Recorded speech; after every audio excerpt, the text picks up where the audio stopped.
नई बहू को सोफे पर सबके साथ बिना पल्लू लिए बैठते देख गांव से आई सभी महिलाओं में खुसर फुसर होने लगी। देखो कितनी बेशर्म है, सलवार सूट पहनकर कैसी फैल कर बैठ गई अपने काका ससुर के सामने। बाकी की बहुओं को ना देखा इसने उधर कालीन पर बैठे हुए। शादी को अभी 6 महीने भी नहीं हुए और सास को खा गई। अरे भागवत, तनिक चुप तो बैठ।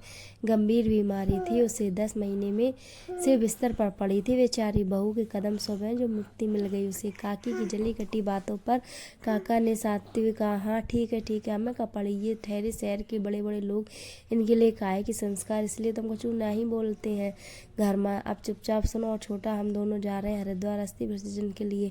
विशेष कोई बखेड़ा न करना बेटी। रेखा निखिल को झटका लगा है, वो शौक में उसे अकेला न छोड़ना। कहीं कुछ करना कुछ नहीं। जी काका जी, सर झुकाकर नई बहू ने कहा।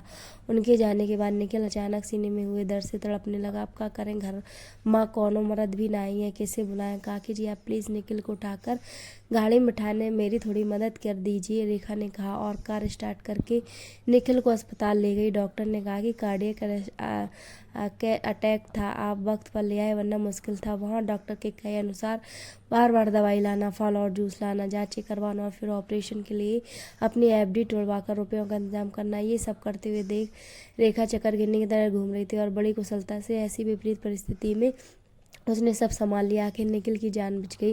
रेखा का अपने परिवार के प्रति समर्पण लगा और बड़ी ही कुशलता के सारी जिम्मेदारी संभालते देख काकी अपने छोटे बेटे से बोली, सुन बेटा, अगर बहू लाना तो रेखा बिटिया जैसी, जो भले ही साड़ी घूंघट ना करे पर जरूरत पड़ने पर एक बेटी की तरह अपने परिवार का संभाल लेवे। और ये सब सुन निखिल और रेना एक दूसरे को देखकर मुस्कुराने लगे।